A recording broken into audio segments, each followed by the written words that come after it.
My topic is faith as a bridge.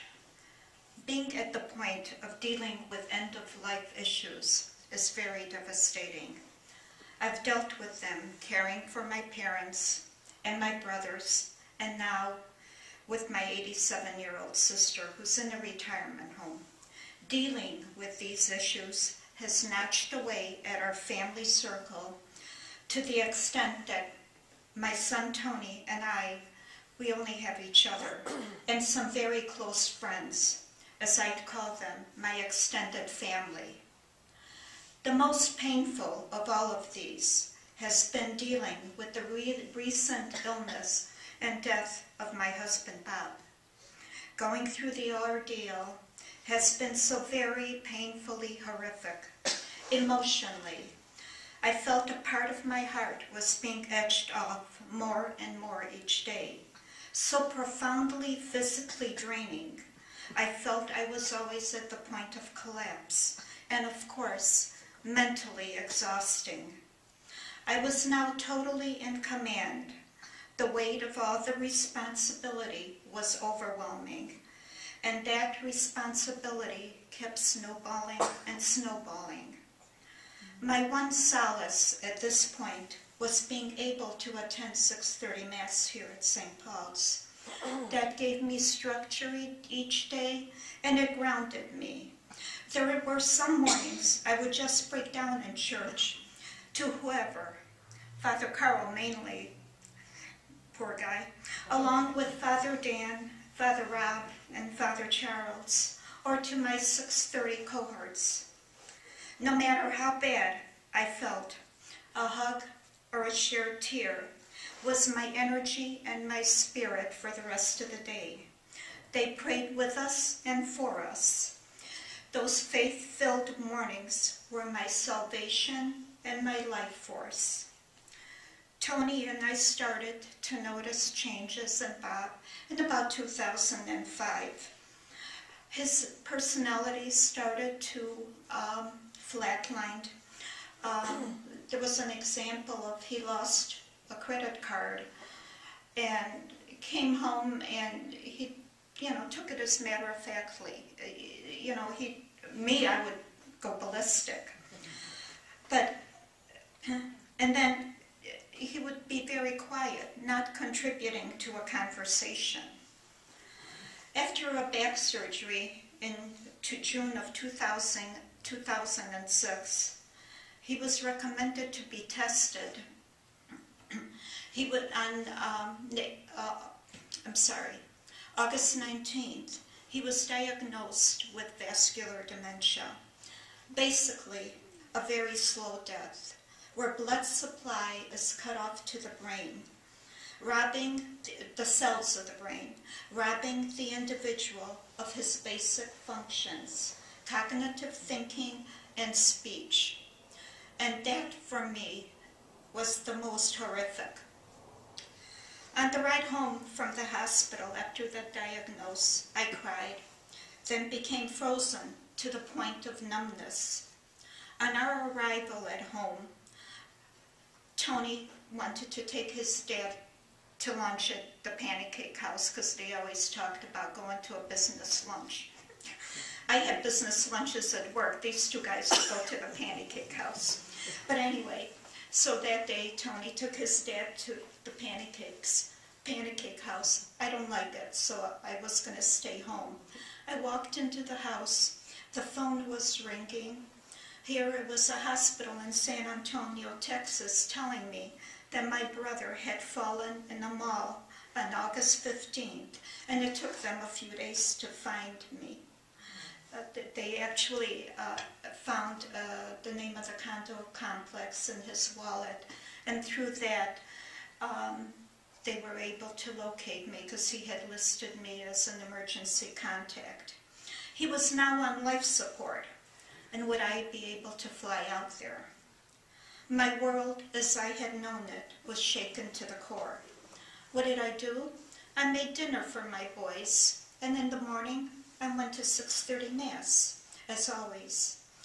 As the next few days went by, I made arrangements for Bob to stay with friends and I flew with Tony to San Antonio, always with my Tony, seeing the shadow of the person that was my brother.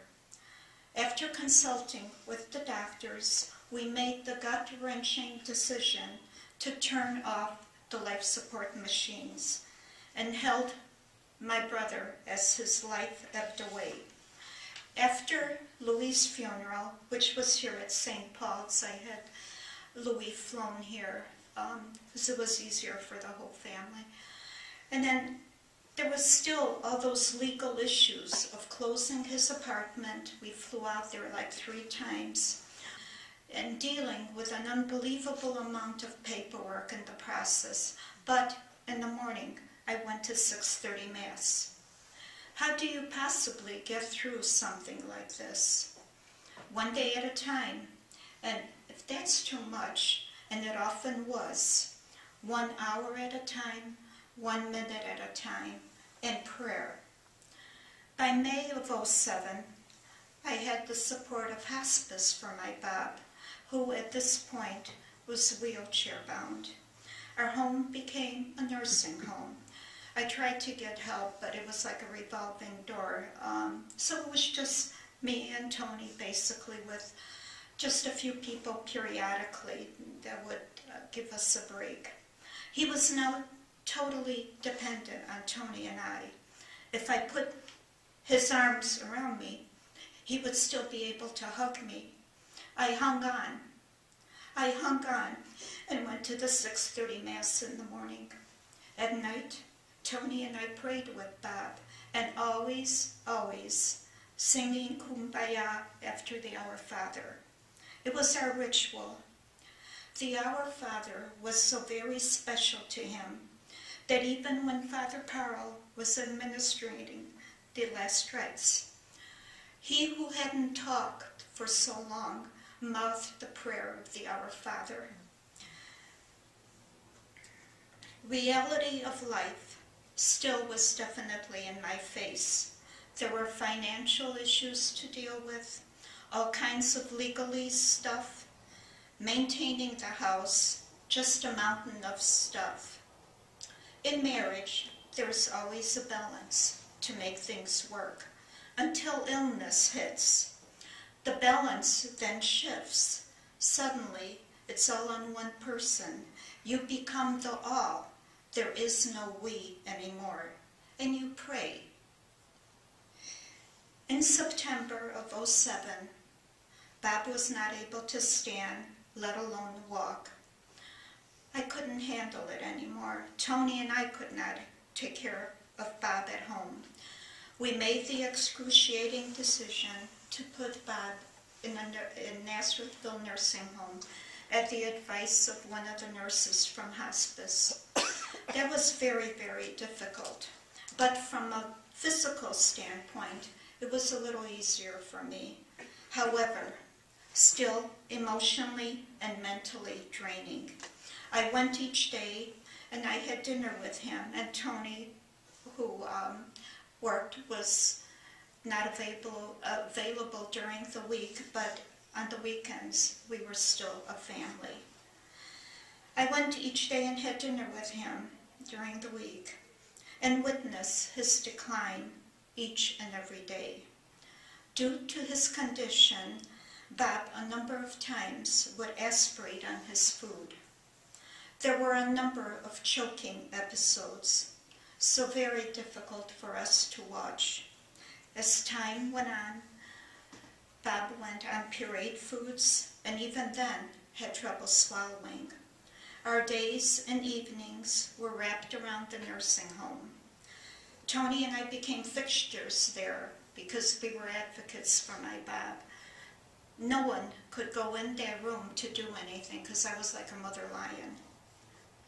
And always we ate as a family and prayed as a family each night before we left the nursing home. And it helped us keep hanging on. In December of '08, Bob had a couple of very bad choking episodes, with the worst being of all days, Christmas Day.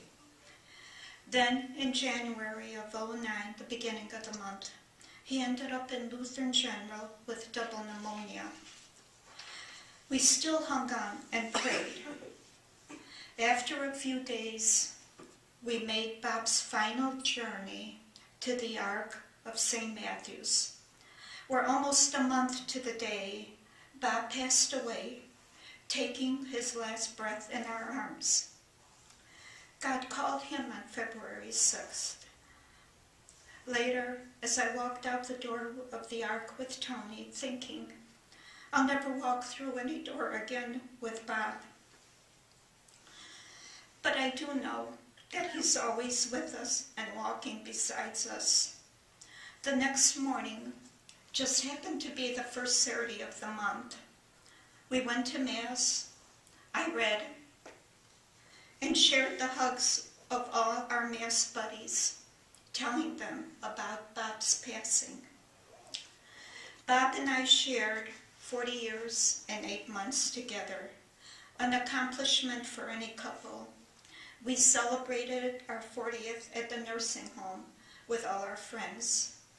As I think back, it was a beautiful life, even aside from the ups and downs like all marriages have.